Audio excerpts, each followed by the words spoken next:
আলহামদুলিল্লাহ রাব্বিল আলামিন ওয়ালা আকিবাতুল লিল মুত্তাকিন। সুপ্রিয় দর্শক, আপনাদের সকলকে সাদর আমন্ত্রণ জানাচ্ছি আপনাদের প্রিয় অনুষ্ঠান ইসলামী ব্যাংক সরলপথ লাইভের 259তম পর্বে। উপস্থিত আছেন আমাদের স্টুডিওতে আপনাদের জীবন ঘনিষ্ঠ সকল প্রশ্নের শরিয়া ভিত্তিক উত্তর প্রদানের জন্য বিশিষ্ট ইসলামী চিন্তাবিদ ও শিক্ষাবিদ ডক্টর মঞ্জুর ইলাহি এবং প্রফেসর মুফতি কাজী ইব্রাহিম। আপনারা অংশগ্রহণ করুন আমাদের এই অনুষ্ঠানে টেলিফোন, ইমেইল এবং SMS এর মাধ্যমে। আপনাদের প্রশ্ন অপেক্ষায় রইলাম। এখন যাচ্ছি মেইল বক্সে এবং প্রথমে আমরা প্রশ্ন পাচ্ছি পহেলা বৈশাখ সম্পর্কিত। দর্শক জানতে চাচ্ছেন যে পহেলা বৈশাখ নববর্ষ উদযাপনের শরিয়া মোতাবেক রীতি কি রয়েছে। এখানে পশু পাখির প্রতিকৃতি নিয়ে যে র্যালি করা হয় এগুলো ইসলাম সমর্থন করে কিনা। প্রফেসর মুফতি ইব্রাহিম। আলহামদুলিল্লাহ ওয়াসসালাতু ওয়াসসালামু আলা রাসূলিল্লাহি ওয়া বা'দ।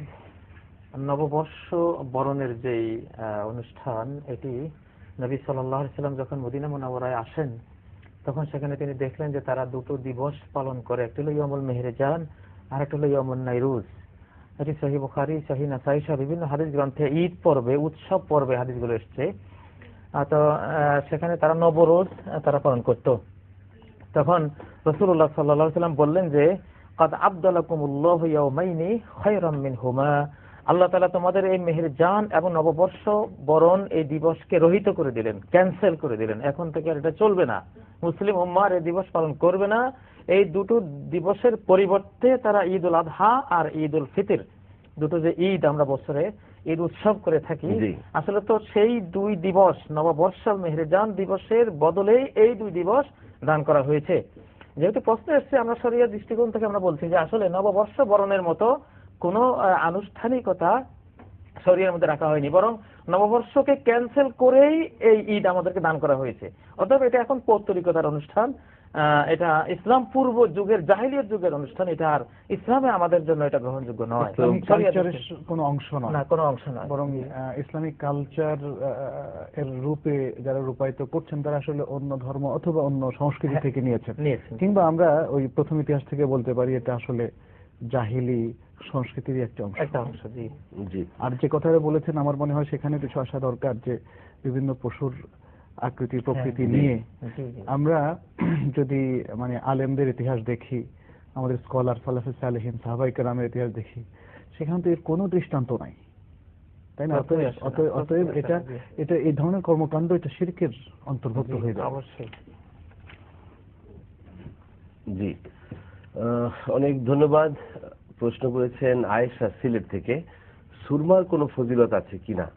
সুরমা কি আল্লাহ তাআলার নূর থেকে সৃষ্টি? এটি মাটিতে পড়লে গুনাহ হবে কিনা? ডক্টর মঞ্জুর ইলাহি।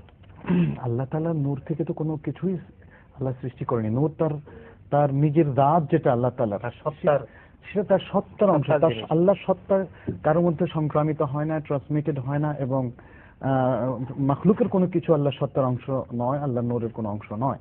হ্যাঁ, আল্লাহর সৃষ্ট নূর যেটা, সেটা ভিন্ন কথা। আর অতএব সুরমা যেটা, সেটা আল্লাহর সৃষ্ট জিনিস, মাখলুক, এবং সেটা পাহাড়ের একটা অংশ, যেটা হয়তো যে কোনো কারণেই হোক তার যে মাটি, সেটা তাপের কারণে অথবা অন্য যে কোনো প্রক্রিয়ায় এটা সুরমাতে পরিণত হয়েছে। আসমুদ সুরমার ব্যাপারে তো হাদিস এসছে, সহিহ হাদিস, জি, সেটা শরীর চোখের জ্যোতি বাড়ায়, চোখের জন্য শান্তি প্রদায়ক ইত্যাদি।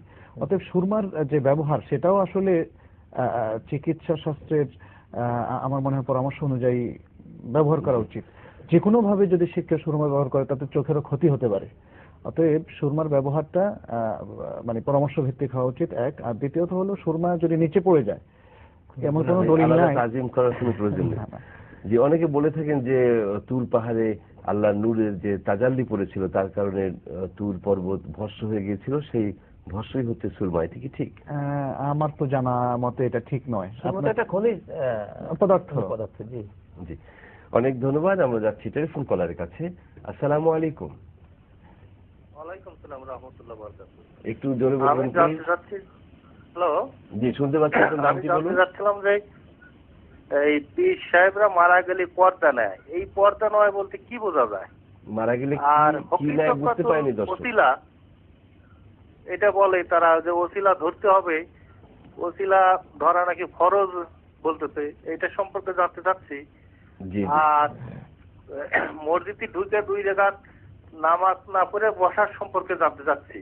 আমি এক আলেমের সাথে কথা বলছিলাম, তিনি বললেন এটা আমাদের মাযহাবে নাই, অর্থাৎ আপনার যেটা হানাফি মাযহাব সেটা বলতেছে নাই। আবার কোন কোন মসজিদে দেখি লাল বাতি জ্বলাই রাখে, যে লাল বাতি জ্বলানোর কারণে সুন্নত নামাজ ধরিবেন না, এই ধরনের নির্দেশ দেন। এটা কি মাযহাবের ফিকার কিতাব থেকে, না আমরা কি কোরআন হাদিস মেনে চলবো, না মাযহাবের ফিকার কিতাব মেনে চলবো? জি, অনেক ধন্যবাদ আপনাকে দর্শক। জি, আপনার প্রশ্নটি আমরা বুঝতে পেরেছি। 2-3টি প্রশ্ন পেলাম আপনার কাছ থেকে। প্রথম প্রশ্নটি বুঝতে পারিনি ঠিক মতো। আমিও বুঝতে পারিনি। জি, আমরা দ্বিতীয় প্রশ্ন থেকে যাই, যে তিনি জানতে চাচ্ছেন যে পীর ধরার ক্ষেত্রে উসিলার কথা বললেন, এটি যে পীর সাহেব তিনি একটা ওসিলা, তার ওসিলায় মুরিদের ইবাদত গুলো আল্লাহর কাছে যাবে, এটা তো হুবহু শিরক। একেবারে পৌত্তলিকতার মূল বেসিক কথা তো এটাই, যে তারা মূর্তি পূজা করতো, মূর্তিগুলোর ভায়া হয়ে তাদের ইবাদত গুলো, মূর্তি পূজারীদের ইবাদত গুলো আল্লাহর কাছে যাবে, এটা একবারে মৌলিক শিরক। ওসিলার যে বাংলা অর্থ অর্থাৎ মাধ্যম হিসাবে বলা হয়, আরবিতে কিন্তু ওসিলার এই অর্থ নয়। আরবিতে ওসিলা মানে হলো আত-তাকাররুব, ওয়াবতাগু ইলাইহিল ওয়াসিলা, তোমরা আল্লাহর তাকাররুব, ওসিলা চাও মানে আল্লাহর নৈকট্য চাও। আইয়ুম ইয়াবতাগুনা ইলা রাব্বিহিমুল ওয়াসিলাতা আইয়ুহুম আকরাব, তারা তাদের রবের নৈকট্য কামনা করে, কে কত বেশি নৈকট্য প্রাপ্ত হতে পারে ইবাদত বন্দেগীর মাধ্যমে, অর্থাৎ ঈমান এবং আমলে সালেহের মাধ্যমে আল্লাহ তাআলার নৈকট্য অর্জন করা, এটাই হলো কোরআনিক অর্থ। কিন্তু ওসিলার যে বাংলা অর্থ অর্থাৎ মাধ্যম, এটা কোরআন সুন্নাহ এই অর্থ কোথাও নাই। এটা বাংলায় তৈরি করা অর্থ, এটার মধ্যে পুরোপুরি শিরক বিদ্যমান। অনেক ধন্যবাদ। নিজস্ব ভুল। জি, এটা ভুল। আরো একটু জেনে নিই, সম্মানিত দর্শকের আরো কিছু প্রশ্ন ছিল, যে 2 রাকাত নামাজ পড়ে মসজিদে বসার আগেই যে 2 রাকাত নামাজ পড়ার বিধান রয়েছে, এটি কেউ কেউ বলছেন যে আমাদের মাযহাবে নেই। না, কোরআন সুন্নাহ কোন মাযহাবের কিতাব? কোরআন সুন্নাহ তো কোনো মাযহাবের কিতাব না, এটা তো গোটা মুসলিম জাতির সকলের কিতাব। এটা এখানে যেটা পাওয়া যাবে এটা সবাইকে মানতে হবে, আমরা বাধ্য সবাই। রাসূলুল্লাহ সাল্লাল্লাহু আলাইহি ওয়াসাল্লাম বলেছেন, এটি হাদিস সমর্থিত। অবশ্যই, জি। ইজা দাখালা আহাদুকুমুল মাসজিদ ফালা ইয়াজলিস হাত্তা ইয়ারকা রাকাতাইন হাত্তা ইউসাল্লি রাকাতাইন। সহিহ বুখারী সহ বিভিন্ন সহিহ হাদিস গ্রন্থে সালাত পড়বে, এই হাদিসটি এসেছে মসজিদে ঢুকলেই 2 রাকাত সালাত না পড়ে যাতে কেউ না বসে। এই হাদিসকে অস্বীকার করা। অনেক ধন্যবাদ। আমরা পূর্ববর্তী দর্শকের 2টি প্রশ্নের জবাব নিলাম, এখন নিচ্ছি টেলিফোন কল। আসসালামু আলাইকুম। ওয়ালাইকুম আসসালাম। আসসালামু আলাইকুম। আমি আবু ফয়সাল আবার বলতেছি সেগুনবাগি। ধন্যবাদ আপনাকে জনাব আবু ফয়সাল, প্রশ্ন করুন। একটু আগে ইব্রাহিম সাহেব এবং মঞ্জুর সাহেব যে উত্তর দিয়েছেন পয়লা বৈশাখ সম্পর্কে, তা সত্ত্বেও আমি প্রশ্নটা করছি যে এই তাত্ত্বিক বিতর্কে না কি, কারণ কিছু না কিছু বিতর্ক আছে যে বার্থডে করা যায় কি না, বা নববর্ষ করা যায় কিনা, কিছু না কিছু বিতর্ক আছে। আমি সেই তাত্ত্বিক কথায় যাব না, কিন্তু এটা বাস্তবতা যে আমাদের সমাজে নববর্ষ হচ্ছে এখন আলেমদের দায়িত্ব অ্যাটলিস্ট বলা যে এইগুলো করলে তেমন কোনো শরীয়ত দোষ নাই, যেমন মেলা, যেমন খেলাধুলা, বা যেমন খাওয়া দাওয়া বা বেড়ানো। কিন্তু যদি তারা সেপারেট করে না বলেন যে এই যে এত বেহায়াপনা হচ্ছে, এই যে এত বেড়াল্লাপনা হচ্ছে, এবং এই যে আপনি ধরে নেন যে উগ্র পোশাক পরা হচ্ছে, তারপরে প্রিমিক্সিং হচ্ছে, এইগুলো যদি আপনারা 2 ভাগে ভাগ না করে না বলেন, সাধারণ মানুষ কিন্তু কোনো রাহনুমাই পাবে না। এটা পরের ব্যাপার যে এক সময়ে এসে মানুষ, একটা কথা আমি বলি ইব্রাহিম সাহেবকে এবং মঞ্জুর সাহেবকে, যে এই কথা সত্য যে রসুল যে 2টি অনুষ্ঠান করে বন্ধ করেছেন সেটা কখনই করা যাবে না, কিন্তু ওর কাছাকাছি ভাবতে বলবেন যে আপনারা বলবেন যে নববর্ষ তো এরকমই হওয়া আর ওইটা হওয়া এক জিনিস না, কিছু না কিছু একটা লাভ আছে বলে আমি বলছি। আপনারা সমাজকে বাস্তবতা বুঝে রাহনুমাই করুন। আমার মনে হয় আপনাদের রাহনুমাই করা জরুরি সমাজকে, যে কি কি আপনারা করবেনই না যদি ছাড়তে না পারেন, আর এইগুলি করতে পারেন। আমি এখানে প্রশ্ন শেষ করছি। আসসালামু আলাইকুম।